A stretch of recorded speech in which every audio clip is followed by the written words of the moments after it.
Good morning. My name is Dolores, and I'm one of your board members or on the Board of Trustees. I welcome each and every one of you here today. We're online, and that is recorded for later if you want to visit it later. I'm happy to see everyone here that's here for the first time. Some of you are, some of you are old-time members. We are people of many beliefs, many origins, sexualities, and genders. We are all growing, all learning, all loved, just as you are. You are welcome. As we begin our gathering, I respectfully acknowledge that I speak to you today from occupied Puyallup and Coast Salish ancestral lands. I pay respects to elders past and present and extend this respect to their descendants and all Indigenous people. Our service is offered multi-platform. You'll see some of us in the sanctuary and others zooming in online. The service is recorded to be postponed online for those who want to see it later. For those meeting in the sanctuary today, we ask you to join us. If you're new, you use the red coffee mugs. For visitors, that signifies that you'd like to talk. The sanctuary is equipped with hearing assistance system. Devices are available on the table in the back, and ask someone who's a techie person if you need assistance figuring it out, as I would. Be sure to check our website and sign up for our e-news and our latest information. There are many ways to become involved and deeply connected with our spiritual community. Please take a minute to see if any volunteer opportunities call to you in our what do you call this? Schedule e-news. If you'd like to help us, and also look in here in the, it's not a schedule. What is it? No. Order of service. Thank you. Order of service. This paper they hand you when you come in, you know. I'd like to note that safe parking is in desperate need of some help. It's getting very cold, it's damp, it's wet, and anything you put in there, and they had a box out front also for everyone. There's going to be a regular Christmas Eve church at 10:30 next Sunday. And we're having a candlelight service at 5:30, and that's also in your order of service. Let me see. Oh, we all are aware, or many of us who are on email got the news of the passing of Mary Ellen Martinez. She died November 28th. And now please make sure all your electronic devices are set to silent mode or worship mode, as some would say. I invite you to join me in putting aside all our lists, our distractions, our to-do lists. Let us settle ourselves into this moment and open our hearts and learn and unlearn to be fully present in this space. I now begin the service.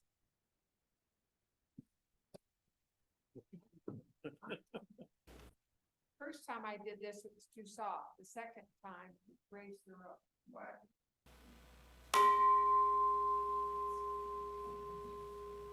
There goes the roof.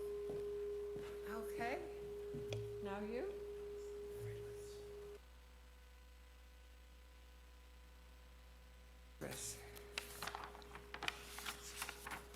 Okay. Mary Ann is next, playing for us.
Good morning.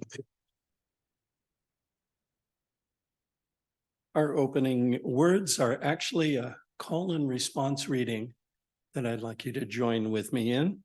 We'll have it on the screen. I will read the words that are in black there and the indented words that are colored, if you would respond with those.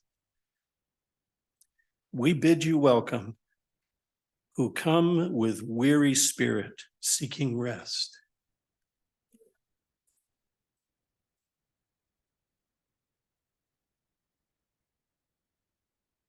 We bid you welcome, who come with hope in your heart.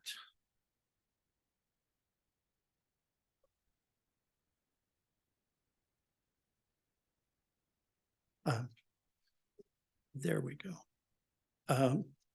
That was not the order of them.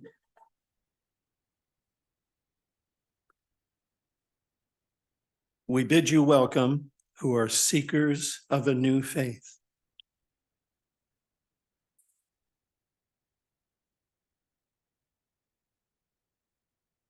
We bid you welcome, who enter this hall as a homecoming.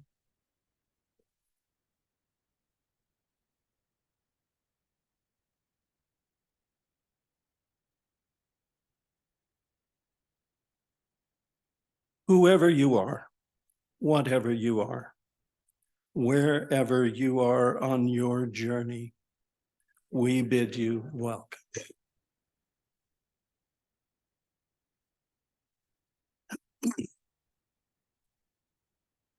And I failed in getting a chalice lighter, so I'm going to impose. Thank you so much.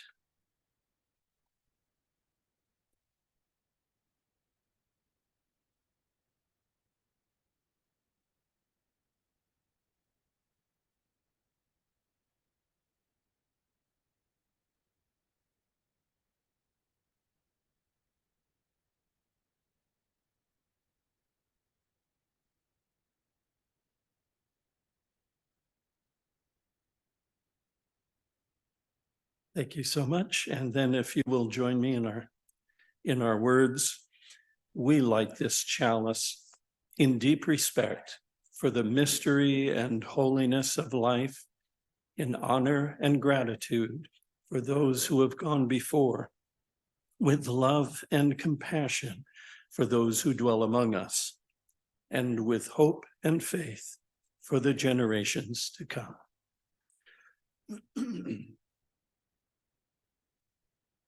And now, if you would like to rise in body or spirit for our opening hymn, which is number 188, Come, Come, Whoever You Are.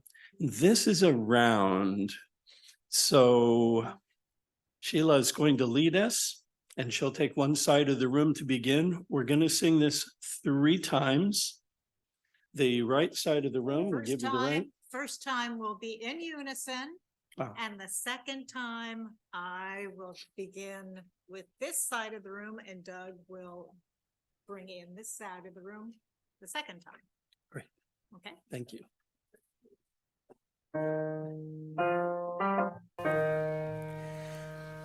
Come, come, wherever you are, wanderer, worshiper, lover of living, ours is no caravan of despair. Come yet again, come. Come, come, wherever you are, wanderer,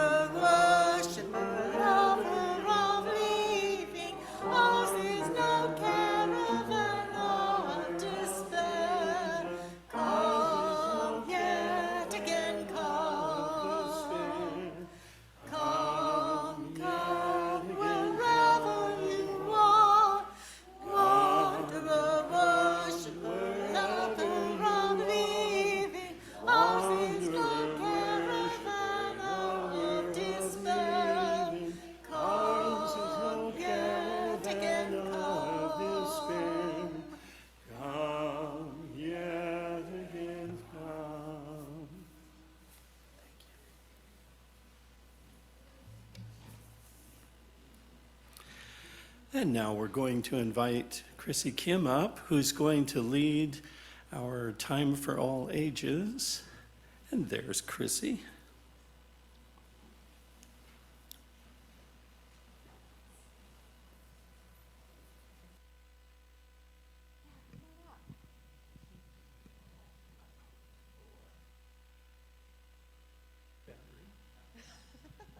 So I'm going to change that for you while you go ahead and start. All right.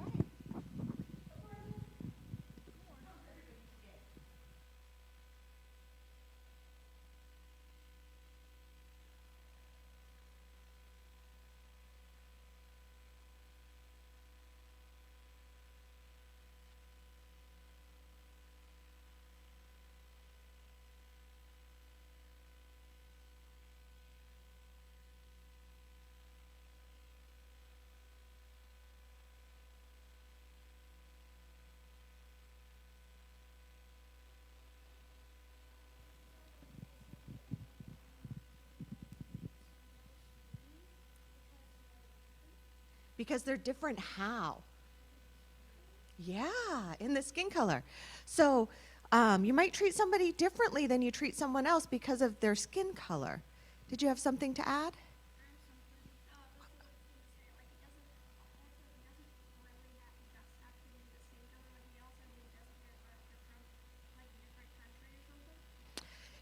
You know, you can treat some, it doesn't have to just be because of their skin color. It could be because they're from a different country or something. That happens too. That's a different kind of ism. Racism really has to do with treating people differently because of their skin color. Yeah, go ahead.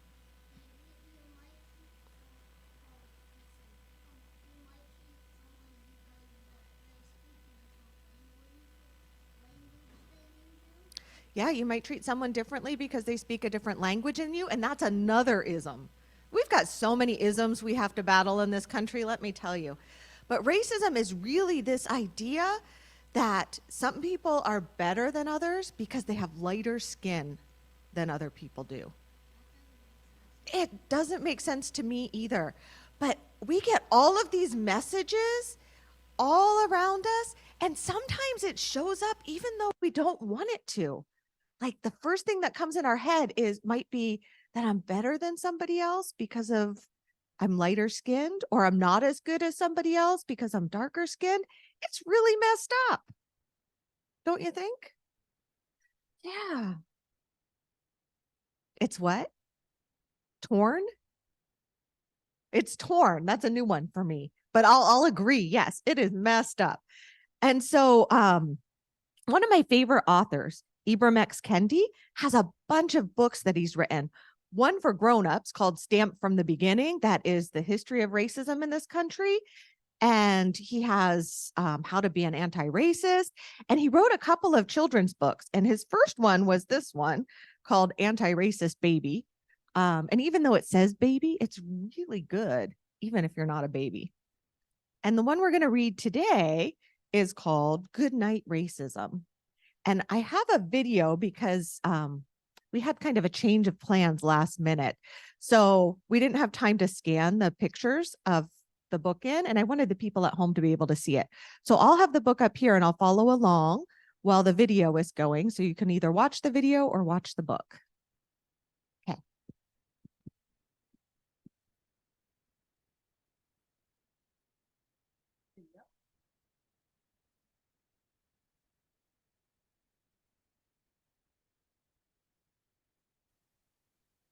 Good night, unfair rules. Good night, cruelty. Good night, injustice. Good night, inequality. Good night, hate. Good night, hurt. Good night, racism. Good night. I hope you enjoy.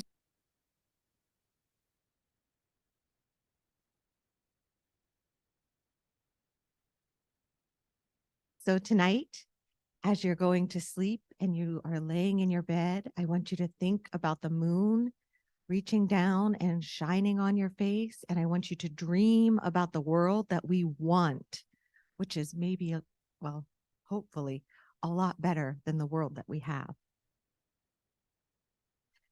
Let's make an arch and sing our children out.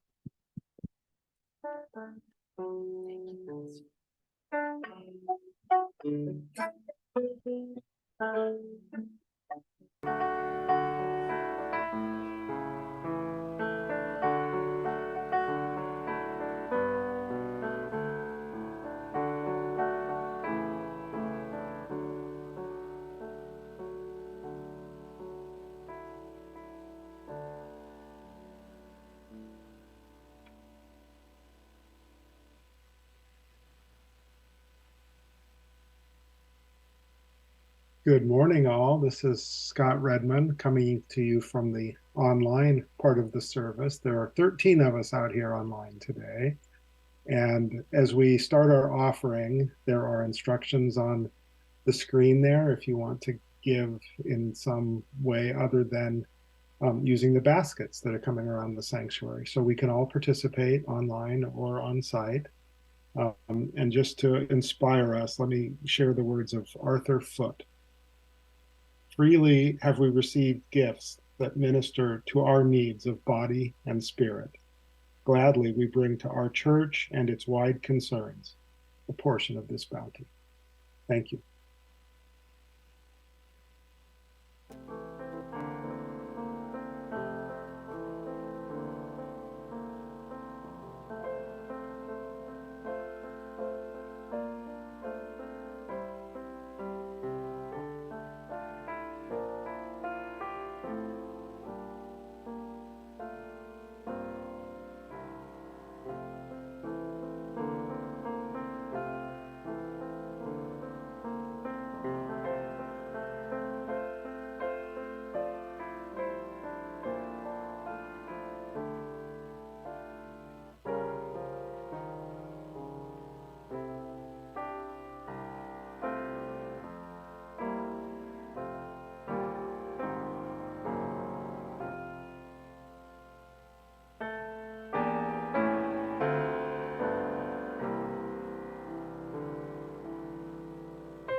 We dedicate ourselves and our offerings to the work of this congregation, weaving a tapestry of love we call community, both within and beyond these walls.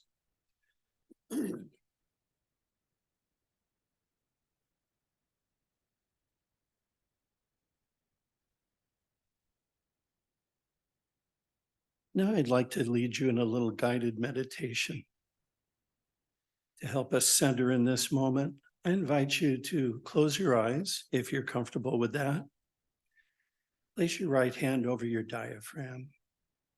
and just breathe naturally. Feel your breath coming in and going out. In your mind, walk outside the front doors of this church building, stand on the porch.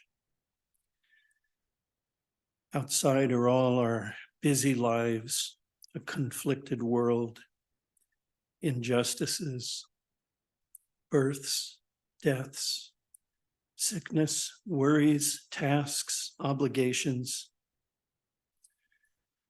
Take a breath in and let it go. Feel your chest rise and fall. Feel your heart beating. Slow it down in your mind. Now step back inside those doors and close it behind you.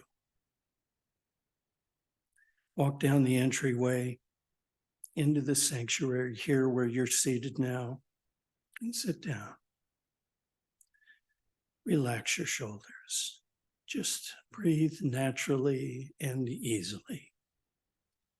You're in a sanctuary with others all around you, sharing this moment together, all breathing, sitting near you safely, peacefully, all of us breathing in and breathing out, the spirit of life flowing through us all, connecting us. And now settle into inside yourself. Just focus on your breath. Breathing easily, naturally, in and out, as effortlessly as you've done since the moment of your birth, in wakefulness and in sleep. The breath of life drawing in and releasing it to the world. You are in a sacred moment.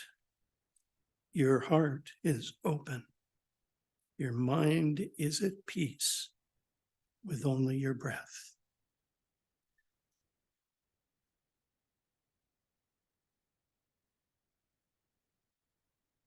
You may open your eyes now because you're here.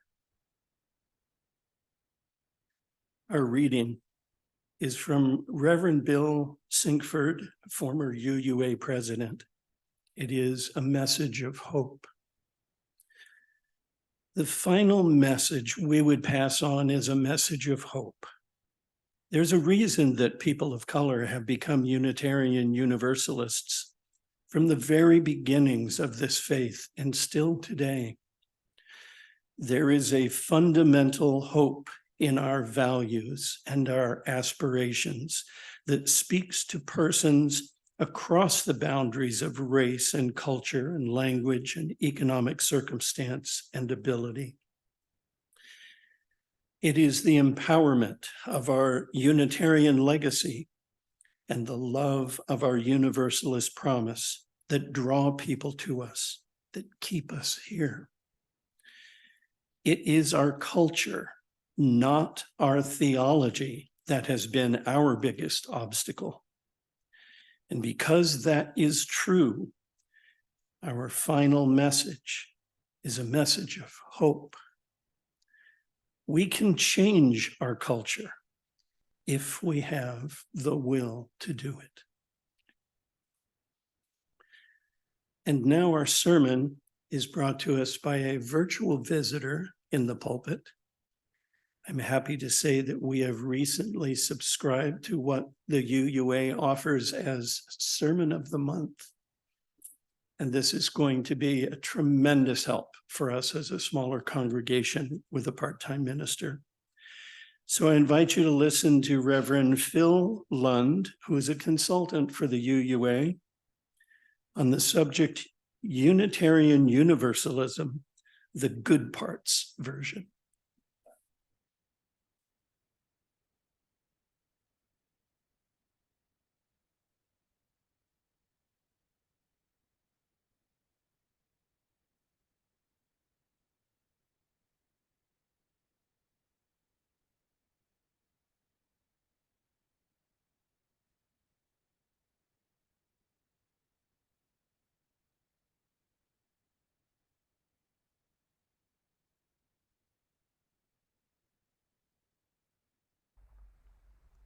Have you ever watched a movie or read a passage in a book and had the feeling that you'd either seen or read it before? It's happened to me, and I'd like to tell you about one particularly memorable experience of that. It was while I was preparing for a generative conversation with my fellow Mid-America staff members. Generative conversations, by the way, are a practice we on our staff group engage in where once a month we consider something beyond our usual work-related stuff and have a conversation about it. The goal is to broaden our perspectives and give us the opportunity to explore topics we might otherwise miss. Often we'll follow the suggestions of our larger association and cover something like the UUA's Common Read.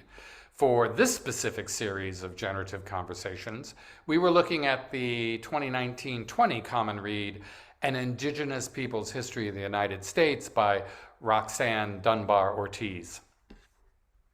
For this conversation, we were covering Chapter 4, Bloody Footprints. As the title suggests, it's a pretty brutal chapter, chronicling the various atrocities committed by the earliest European settlers of North America. One passage in particular caught my attention.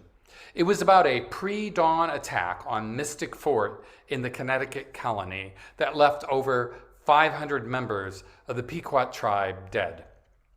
Here's a description from the young reader's version of An Indigenous People's History of what took place on May 26, 1637.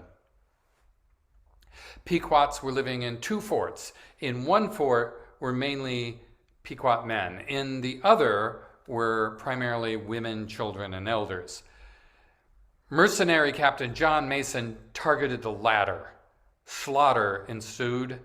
After killing most of the Pequot defenders, the soldiers set fire to the structures and burned the remaining people alive.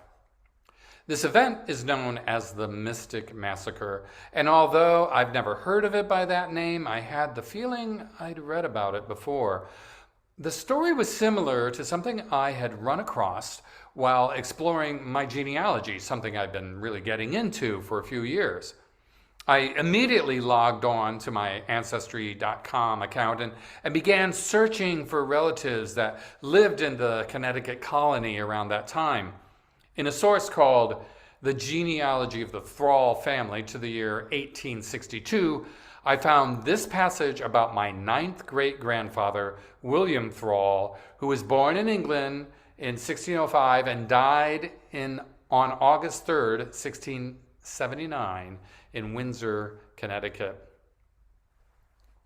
Windsor was required to furnish 30 men for the offensive war against the Pequods, the names of only 15 of whom can now be found. William Thrall, our ancestor, was one of the 15. The battle was fought on the 26th of May, 1637. The danger was imminent, and so complete the victory that caused universal rejoicing throughout New England, and a grant of land was given to each soldier and officer. And to this day, the memory of an ancestor who was in the Pequod fight is an honorable heirloom for every Connecticut family. Whew, I was stunned. My ancestor was one of 30 men who committed an act that is now considered by many scholars to be genocide. In addition, he was rewarded with 50 acres of land in Windsor.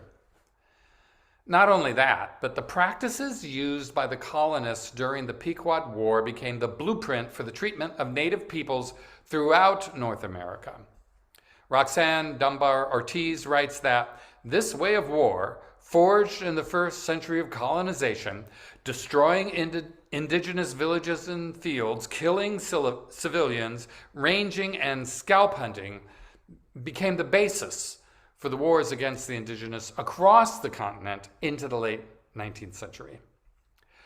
Far from being an honorable heirloom, this chapter of my family's history is a blood-stained relic, a blow to the good parts version of an unexamined belief of mine, that my ancestors were numbered amongst those we once lauded in the hymn, "Bring, O Past, Your Honor," pioneers undaunted who, full of frontier courage, made their way across this land. And yet there are other parts of my ancestry that could be considered honorable heirlooms.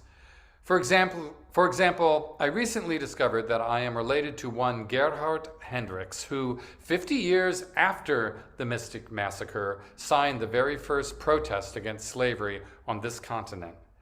Here's what I found out about the Germantown protest. The 1688 Germantown Quaker petition against slavery was the first protest against African American slavery made by a religious body in the English colonies. It was drafted by 4 Quakers, including Gerhard Hendricks, living in Germantown, Pennsylvania, on behalf of the Germantown meeting of the Religious Society of Friends to raise the issue of slavery with the Quaker meeting which they attended. The men gathered and wrote a petition based upon the Bible's golden rule, do unto others as you would have them do unto you, urging the meeting to abolish slavery. It argues that every human, regardless of belief, color, or ethnicity, has rights that should not be violated.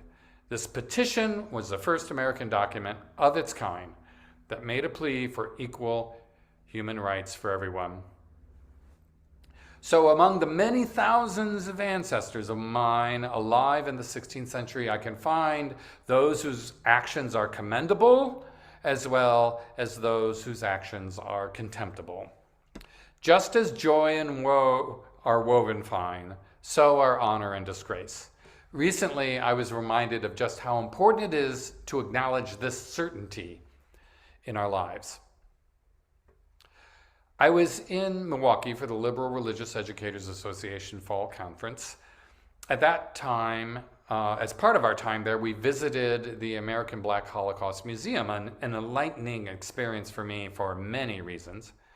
One of the things I appreciated about the museum was that they called their docents, their guides, griots, a word for West African oral historians and storytellers. After our visit, Reggie Jackson, the head griot at the museum, spoke to us at the conference, and here's what I learned from him. Griots tell stories in a variety of ways about a variety of topics. Some of those topics are very happy stories to tell. These are the stories of the triumphs of our people. But we are also required to be honest by also telling some of those ugly, those disappointing stories of the tragedies that they've suffered as well. It's always important to understand that the stories of the triumphs and the stories of the tragedies combined together give you a deeper understanding of the legacy of the people. Triumphs and tragedies together give us a deeper understanding of our legacy. These words touched me as being profoundly true. I've seen it in my own life, in the lives of my ancestors, and yes, in the history of this faith tradition. So, here are just a few examples that go beyond the good parts version of Unitarian Universalism. You might think that both Unitarianism and Universalism, two of the more progressive faith traditions in the United States, would have been unequivocally against slavery. But as Faith Like a River, a program on Unitarian Universalist history for adults, tells us, the debate about slavery in the United States proved contentious both within Unitarianism and Universalism. By the end of the 1840s, the positions either promoting or discouraging anti-slavery action were well framed. Although most were opposed to slavery itself, not all Unitarians or Universalists supported the abolitionist position. Some preferred a more gradual approach to abolition, one that would assure financial compensation for those who had invested in the purchase of slaves and avoid major economic and social disorder. Many involved in churches and other traditional institutions believed continued prosperity and stability relied on social order, and the tactics of many abolitionists were simply too radical and disruptive. Many Unitarians and Universalists, reluctant to condemn all slaveholders as sinners, acknowledged mitigating circumstances, such as treating slaves in a manner co-religionists would deem kind. In hindsight, this Failure to support abolition by large numbers of Unitarians and Universalists could be seen as a disgrace, a tragedy. But it is part of our heritage, as surely as the honor and triumphs of people like Theodore Parker, a Unitarian minister who was part of the Boston Vigilance Committee, an abolitionist organization formed to protect escaped slaves from being kidnapped and returned to slavery in the South. The story goes that Parker wrote sermons with a pistol on his desk to protect runaway slaves. While our tradition's history regarding slavery in this country has been known for some time, there's another chapter in Unitarian Universalism that has been uncovered or recovered only in the last few decades. The stories of Unitarians benefiting from the federal government's Indian boarding school policy in the late 19th century. Reverend Karen G. Johnston writes in a sermon entitled Holding History, Honoring Indigenous Communities, "Perhaps you are like me, somewhere between surprised and shocked to hear that Unitarians had their own Indian residential schools. It is not something I learned about as a layperson or in seminary. However, it has been duly and proudly recorded in contemporary materials that Unitarians were involved in the establishment and management of a number of such schools in the 19th century." And she goes on to quote Reverend Dana Stiver. "Early Unitarian writings indicate that many Unitarians propagated or at least remained complicit in the popular idea that westward expansion of the American frontier marked an advance of civilization over the savagery of native peoples." Indeed, Unitarian minister Henry F. Bond, who ran the Montana Industrial School for Indians with his wife, is recorded as saying this about the Crow students there. "They are all bright, promising boys. How such good-appearing fellows come of an ignorant, lazy, squalid, orphaned race is a constant surprise to us. I shall dread the time, if it comes, when they slip back into their old abodes and possibly leave." Bond's words are a continuation of the colonial narratives that fueled atrocities like the Mystic Massacre, ugly stereotypes that encourage the views of natives as untrustworthy, bloodthirsty savages who needed to be reformed through conversion to Christianity. Yet another tragedy from our past, and while it may not qualify as a triumph, the UUA's solidarity in the middle of the last decade with the water protectors at Standing Rock in North Dakota demonstrated a marked transformation in how white Unitarian Universalists interact with indigenous peoples. My final example is more recent. It involves not one, not two, but 3 General Assemblies, the annual gathering of Unitarian Universalists from around the country. And much of this history that I'm about to share comes from the UUA's Common Read for 2022-23, Mistakes and Miracles, Congregations on the Road to Multiculturalism by Nancy Palmer Jones and Karen Lynn. We pick up the story in 1969, where a third of the attendees at General Assembly are people of color.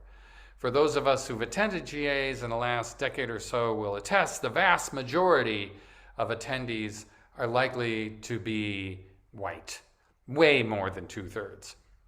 What was going on in the late 60s that brought so many people of color to this annual gathering of UUs? My understanding is that the involvement of white UUs in the civil rights movement had caught the attention of people of color and brought them to our association. And the UUA had responded by earmarking $1 million of its budget to the Black Affairs Council, or BAC. Money to be distributed in annual installments over 4 years. But in 1969, the delegates at GA voted to also distribute some of the money to another group, Black and White Action, BAWA, an integrated organization. This was seen as a betrayal by the Black Affairs Council, resulting in a walkout by hundreds of Black delegates, other people of color, and white allies. Many of those who walked out never returned. And the UUA has never again had a General Assembly where 1/3 of the attendees were people of color. Nearly 30 years later, the delegates at the 1997 General Assembly passed a resolution called Towards an Anti-Racist Unitarian Universalist Association, which, among other things, lifted up the faith's successes and failures in the struggle for racial justice. Ultimately, the resolution asserted that to be true to the call of Unitarian Universalism, we Unitarian Universalists must dismantle systems of hatred, discrimination, and supremacy rather than perpetuate them. This resolution put the work of becoming an anti-racist, anti-oppression, multicultural institution at the center of the UUA.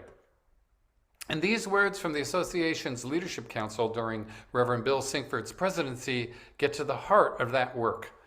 With humility and courage born of our history, we are called as Unitarian Universalists to build the beloved community where all souls are welcome as blessings and the human family lives whole and reconciled. 20 years later, the Unitarian Universalist Association was still trying to live into this vision of the beloved community. A series of events in the spring of 2017 revealed that the association's dream of becoming an anti-racist, anti-oppression, multicultural institution was still, for many people of color, just that, a dream. A flawed hiring process in the Congregational Life staff group, my staff group, revealed that the inner workings of the association still, to a great degree, favored white candidates for leadership positions. UUA President Peter Morales, along with 2 white male leaders, resigned their positions, and the UUA board appointed 3 black leaders to serve as co-presidents until June of that year, when a new UUA president would be elected at General Assembly. The 3 interim co-presidents, Reverend Sophia Bentoncourt, Reverend Bill Sinkford, and Dr. Leon Spencer, shared their final report about the fallout of the hiring incident to the 2017 General Assembly. At the end, Reverend Bill Sinkford closed with these words: "The final message we would pass on is a message of hope. There is reason that people of color have become Unitarian Universalists. From the very beginnings of this faith and still today, there's a fundamental hope in our values and our aspirations that speaks to persons across the boundaries of race and culture and language and economic circumstance and ability. It is the empowerment of our Unitarian legacy and the love of our Universalist promise that draw people to us and keep us here. It is our culture and not our theology that has been our biggest obstacle. And because that is true, our final message is a message of hope. We can change our culture if we have the will to do it." We are currently living out this chapter of our faith's history, and it remains to be seen whether we have the will to do it or not, whether the outcome will be a tragedy or a triumph. Nancy Palmer Jones and Karen Lynn offered this perspective on what it will take to create the beloved community we Unitarian Universalists aspire to. They write that all humans have this streaky nature, a mix of beauty and brokenness, that if taken into the Unitarian Universalist souls as core beliefs, this idea that all of us humans are embodiments of beauty and brokenness would indeed compel our Unitarian Universalist communities toward racial inclusion. Honor and disgrace, triumph and tragedy, beauty and brokenness, all parts of our past, our present, and our future. The good parts version of Unitarian Universalism tells only half the story. Let us never be afraid to tell our whole story, for that will be the story of the beloved community where all souls are welcomed as blessings and the human family lives whole and reconciled.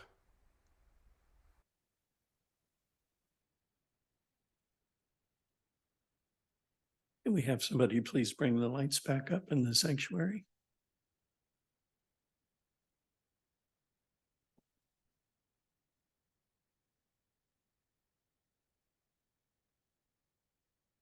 Thank you.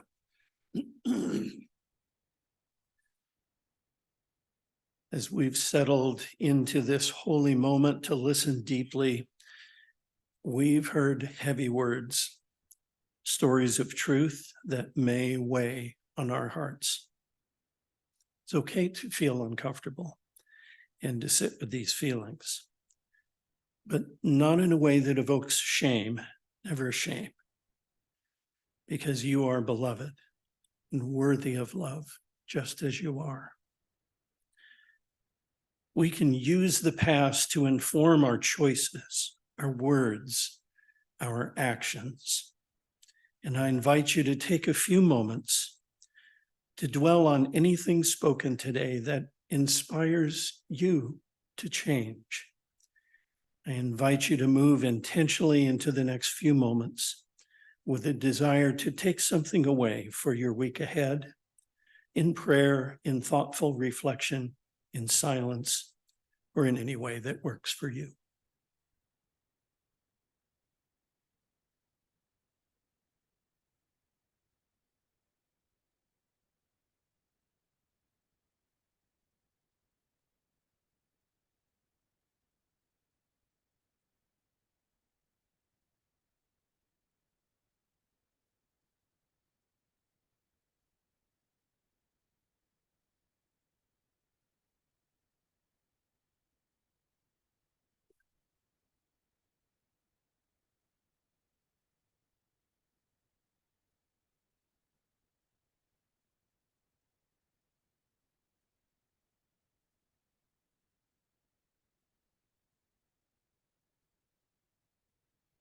And before we sing our closing hymn, I'd like to give you a little context.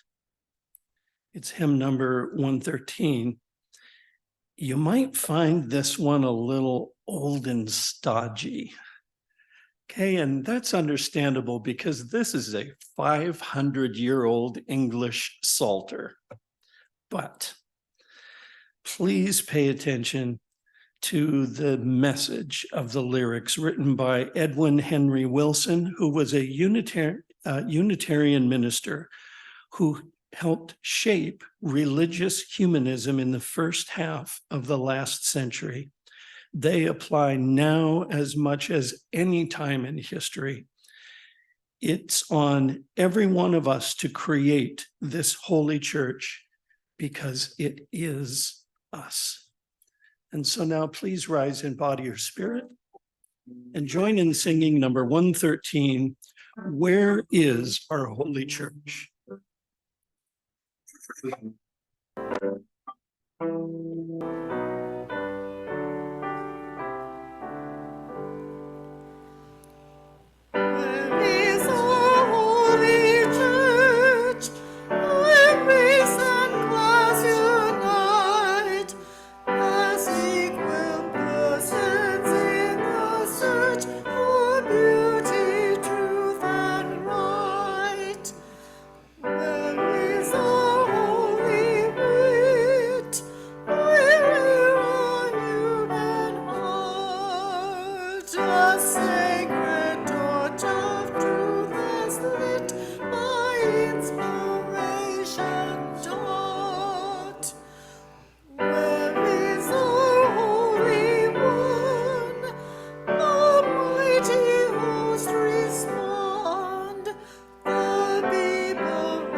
Our closing words are from Reverend Bill Sinkford, former UUA president, a prayer. Spirit of life, of love, great mystery at the heart of things, dear God, these days when our confidence in easy progress has been shaken, when our vision of the beloved community seems clouded and in an uncertain future, be with us and help us to be with one another. Let us be clear in our commitment to welcome the human spirit in each of us as all that we are. Spirit of life, move in our hearts and help our lives take the shape of justice.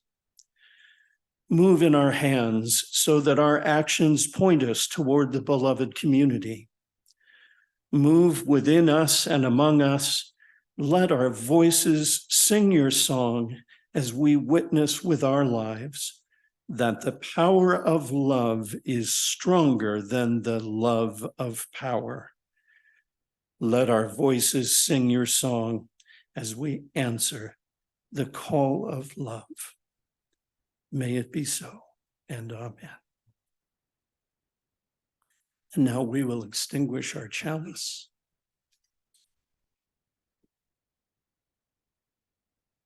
Join me in the words that will be on the screen momentarily. We extinguish this flame, but not the light of truth, the warmth of community, the fire of commitment. These we carry in our hearts until we are together again.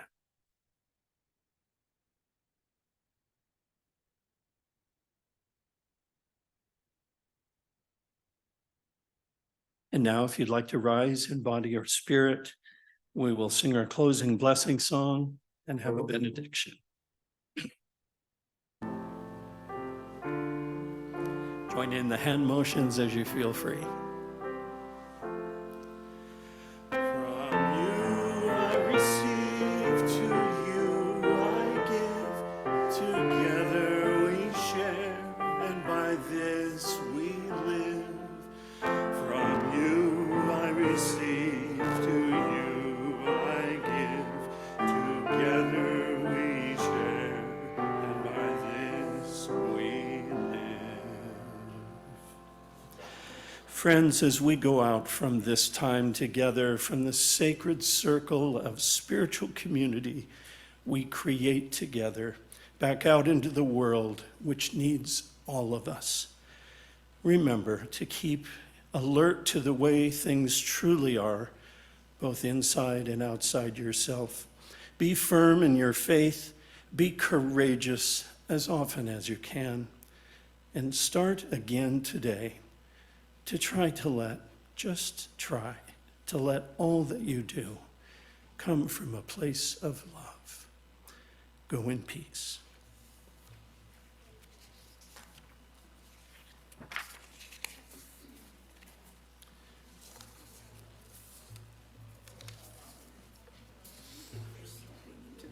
So ably, because Maria had bronchitis, so I'm assuming it got worse. Yeah. I'll text her. Oh, thank you.